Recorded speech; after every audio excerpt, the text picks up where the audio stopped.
Yeah, I think we did a good job of closing the game. After watching their Santa Clara game, and I think Santa Clara is going to be really good this year. We knew that they were starting to figure it out. They look tough and they look versatile, and they got a lot of guys, and they all bring a little bit something different. And I think Bobby's done a really really nice job. They're creating ISOs, and we had troubles with those ISOs against USC, and we had some trouble tonight. But through it all, we kept playing good offense and closed really really well. Can you assess the qualities that Khalid brings you?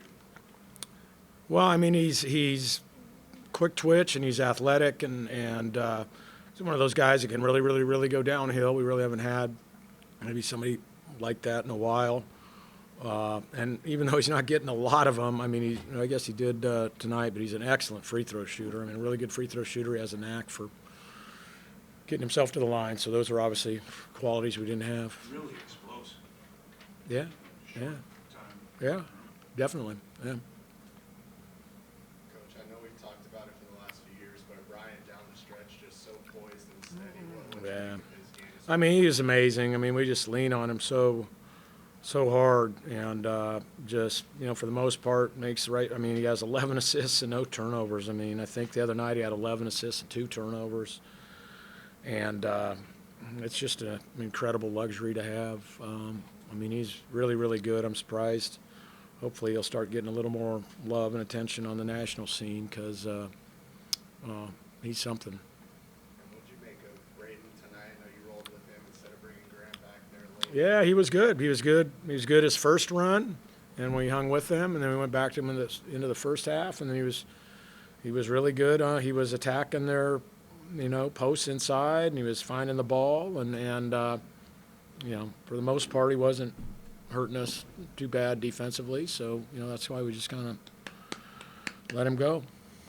First game in the kennel this season, how do you see the crowd influence a lot coming down the stretch and getting back in the game? I mean, that's a question for those guys. I think the other team can probably answer that better than me. I'm just kind of focused on our team. Mark, I know Michael thinks you as well as he'd like, but I thought he made quite a few big defensive plays in that second half with John. Ajayi? Yeah, no, he was great. I mean, think about that run in the first half. We were kind of in a little lull, and he got in there and just did what Mike does, man. He just plays with just great energy and great. He just assumes every ball is his once they hit the rim, and he goes flying in there. And that's another quality that we haven't had in these last couple teams, and it's nice to have. He's still kind of learning everything, but I mean, he gets 12 boards and 20-something minutes. So, I mean, we needed every one of them. And then he made a huge defensive stop down the stretch. They were really isolating number 8 on us, and a lot of the guys didn't have an answer, and he made a big stop there.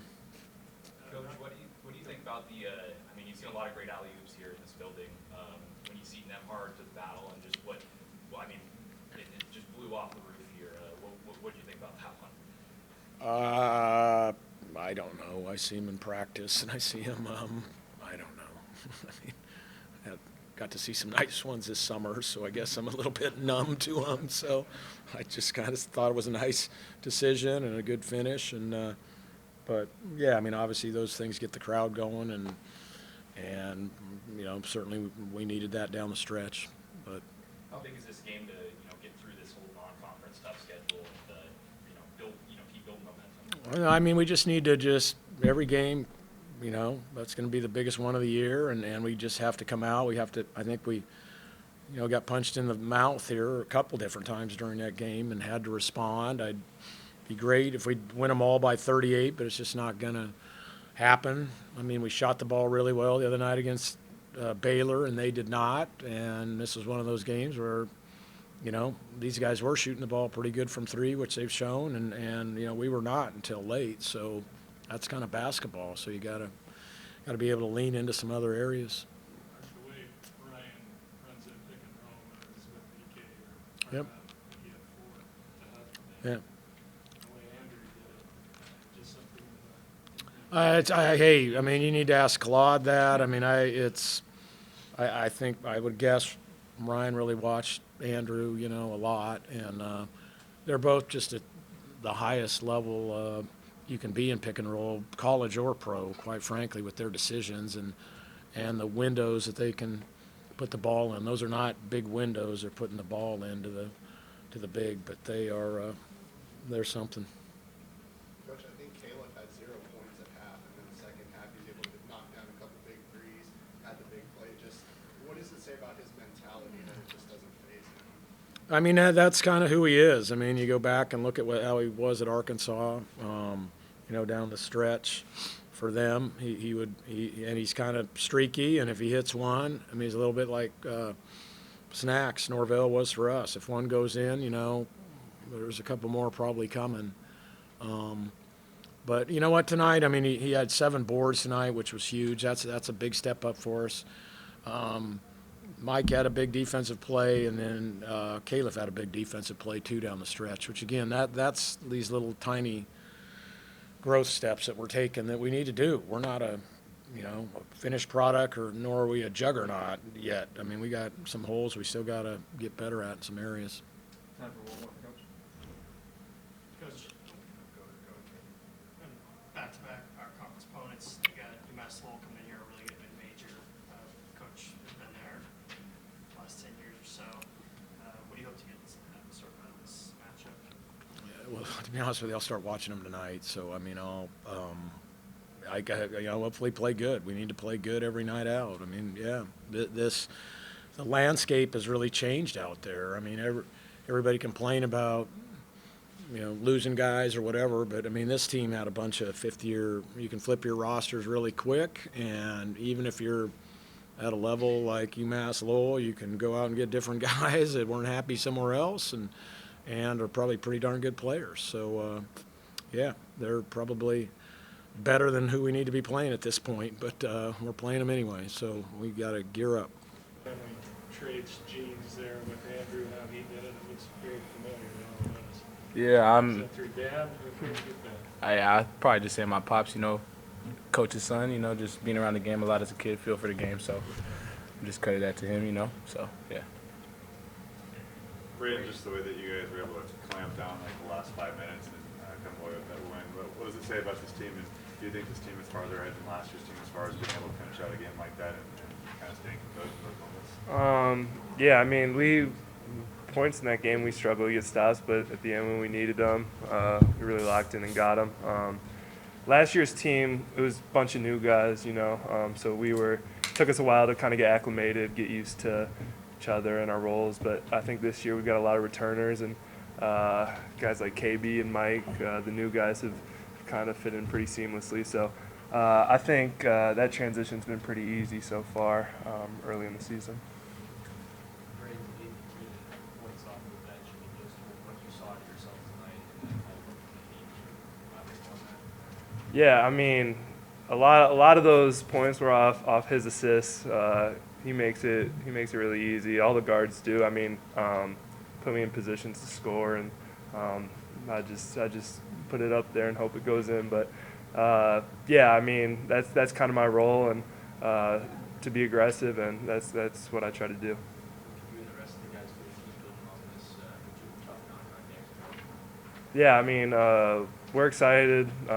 We've got obviously tomorrow off, and then watch some film, kind of look at what we could work on, what we did well, and just kind of go from there.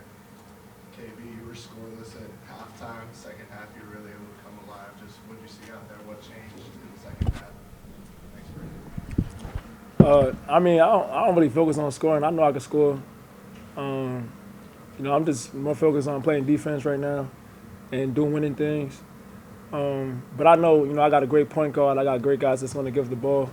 I make the right play. So I know I can score. I don't really worry about scoring. That's just second nature. But just doing the little things that contribute to winning is most important for me right now. KB, what do you make of Michael Hardy plays? He's good performers and every other play. Yeah, Michael plays hard. Yeah, and how he impacted defensively tonight in that second half. Yeah, Michael goes up for a lot of rebounds. I don't think that the opposition knows like how athletic he is, because he kind of goes in there like with no conscience, like he just jumps over people and just to get a basketball. And I love it because, it gives us more momentum, it gives us the extra possession. So, guys, him and Ben Gregg go at it a lot in practice, and they both so talented at rebounding the basketball and doing other things. So, without them, we don't get this win tonight. So, I give them a lot of credit. Brayden, just with, Coach sticking with you there in the second half or that long stretch, what does that say about kind of the comfortability he has with you and, just your game overall? Yeah, it's great. I think he's got a lot of confidence in me. He knows what I'm capable of, and that kind of allows me to go out there and play pretty freely. So we've got obviously backing up Graham, who's also pretty talented, but just to be able to go out there and do what I know I can do, they give me that freedom, which is fun. Ryan, Coach Few was saying that they were doing some things offensively that kind of compared to what USC did in the exhibition game. When you look at both of those games, what kind of tweaks do you guys have to make to be more effective against that style of offense? I think we just got to take pride in, one-on-one matchups. I think both of those teams kind of tried to pick on us a little bit at times, and we just got to take pride in guarding your yard and just, being a man at the end of the day. So I think that's what Coach Few's talking about a little for sure. Ryan, you guys have won the boards both times. Yeah. How big is that in terms of getting out and going and playing the way you want to play with winning against two physical Yeah, teams? I think it's huge. It just allows us to start our break. We obviously like to play fast, so being able to get rebounds to start our break is always good. And then getting second chance points. We got a lot of talented guys that can shoot the ball, score the ball, and then when you get second chance opportunities, that's always a good recipe for success for sure. Yeah, what was the crowd like after the dunk and after Ryan's long three? How did that atmosphere compare to the places you played in the past? Well, I got to be biased because I'm in the Gonzaga jersey, so I'm going to say Gonzaga for sure is the best. I got the best fans in the world. Honestly, I when I do stuff like that, I don't even hear the crowd. I be so, focused on what I'm saying to myself that I don't be hearing the crowd, sometimes. But everybody was turning up, so I was turned up, you know what I'm saying? But I don't even know what I was saying to myself. I just be talking, and then it be turning me up, and then I was pretty locked in from there. But it makes me feel better that, the team be having fun, when you do exciting plays like that, you know what I'm saying? Because those are your brothers and you go to war with them. So anytime you get the chance to, get them excited and get them jumping up and down, especially the fans, it's the best fun in the world. You're talking to yourself during the game? Yeah, all the time. Cheering or strategic or pumping up? I'm my biggest critic, so can't nobody yell at me like I'm going to yell at myself. So, sometimes it's great, sometimes it's bad, but most of the time it'd be good because I be thinking I'm the best at everything for sure. So, word.